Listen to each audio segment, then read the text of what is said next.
Hello and welcome to Access Sportsnet Lakers, brought to you by Arrowhead Mountain Spring Water. Chris McGee, Derek Fisher, big game James Worthy, Mike Bresnahan. We got Mike Trudell down at the arena. The Lakers roll into Oklahoma City with a lot of pressure on them in the standings, and they deliver their probably most impressive performance of the season as they beat OKC by 27 points. They built up a 29-point lead in that first half and were really never threatened, guys. Not sure what was more impressive for me. Was it that first half scoring 78 points, building up that lead, tying a franchise high record with 15 threes, or was it the way they handled that third quarter in a mature way and didn't let OKC back in the game?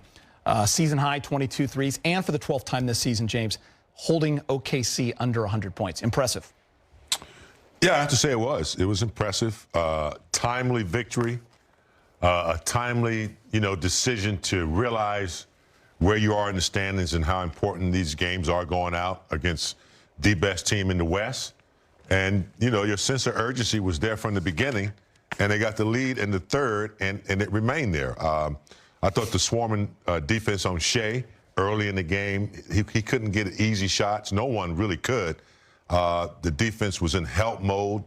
And then, Luka doing what he does, finding guys for open threes. Is franchise high? We tied a franchise high in the first half, season high 22. So, and it was all due to, really good execution and rebounding. I thought Vinny Smith, again, demonstrating that, he's going to be a productive guy off the bench, along with Gabe Vincent. So a good collective effort. And then you said the third quarter, where we've been, failing to hang on to the leads, I thought they came out with, a sense of urgency in the third.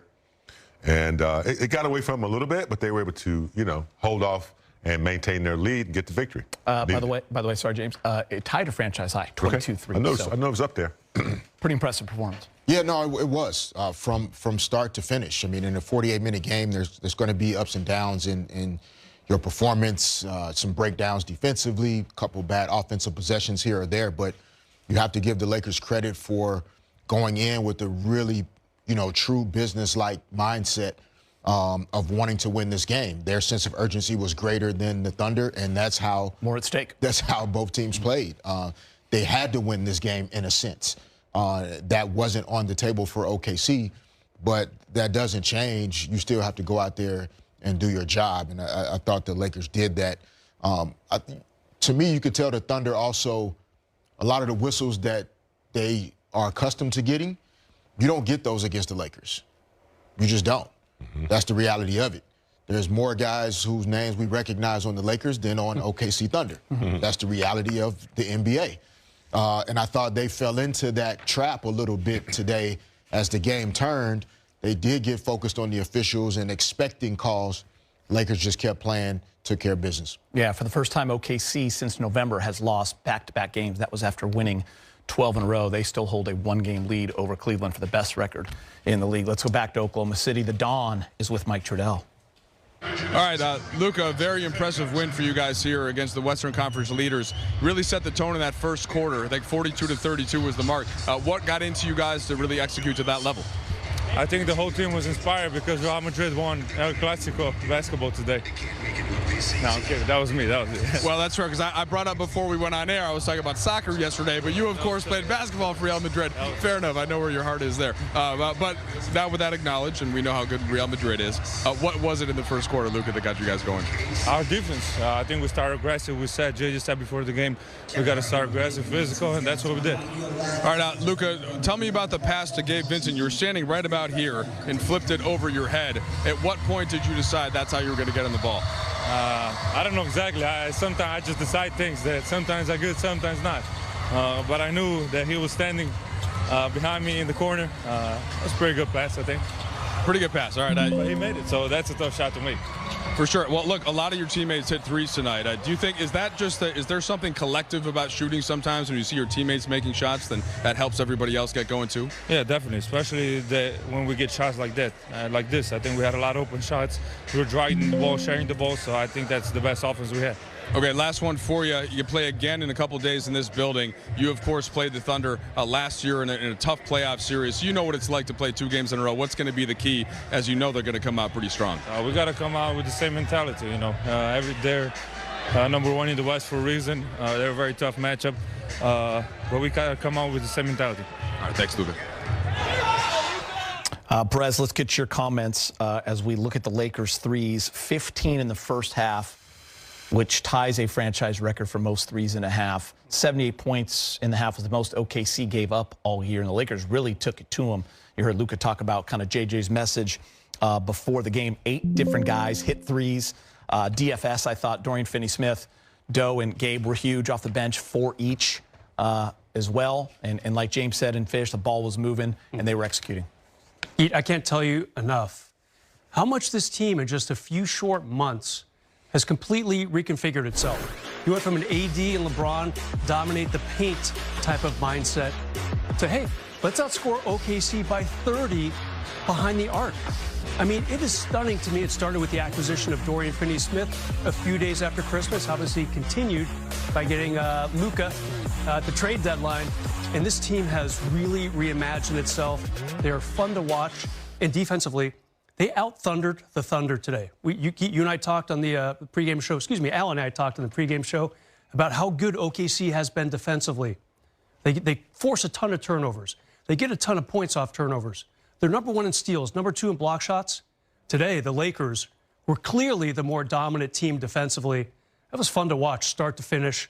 Only one other game has shocked me as much as this. When they went into Denver at the end of February, won by 23. Let this be a lesson to the entire NBA. The Lakers are absolutely a championship contender going into these good cities, these good teams, and destroying them on their home court. And I'll say this, James, as we kind of go from the three-pointers, which are more fun to talk about in the offense and the ball moving, to really the defense is a huge story in this game. I mean, Fish mentioned it. They played good defense without fouling a lot. They also out-rebounded OKC by now. Now, obviously, that had a lot to do with the way the Lakers were shooting, but the Lakers' attention to detail, and you could just tell from the start of the game, their activity defensively, the way they were rotating, they were dialed in this game, and they had to be.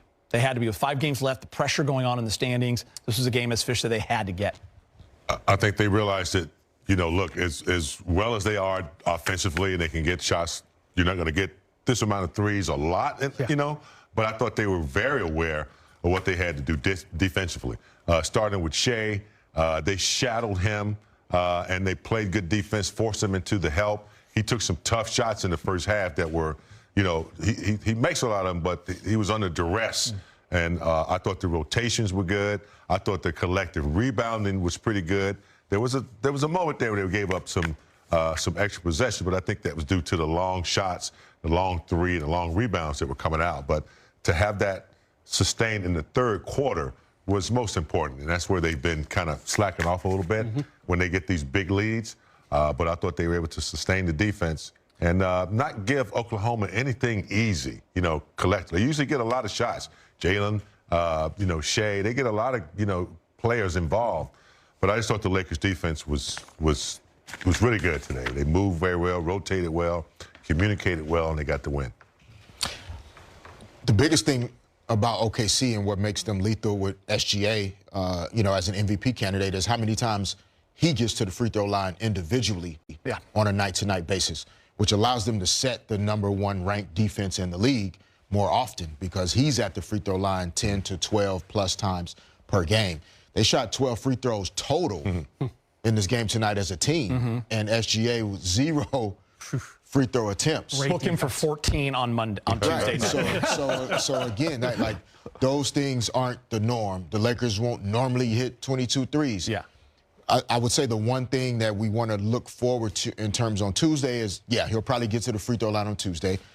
The Lakers did have 17 turnovers, 22 points conceded off those turnovers. That's a more normal stat for OKC. Yeah. That's an area, if there's anything the Lakers want to circle, that's the area they want to circle to come back and try and get a win on Tuesday. Yeah.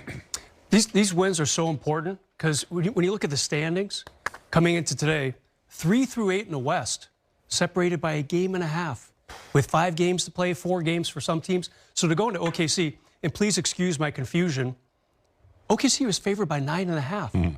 And the Lakers absolutely blew the doors off this game early, stayed on top of them. The maturity in the second half, Geet, like you talked about a few minutes ago by the Lakers, just absolutely tamping down the OKC Thunder. Huge win Absolutely huge. Yeah, I thought that line was puzzling as well. All right.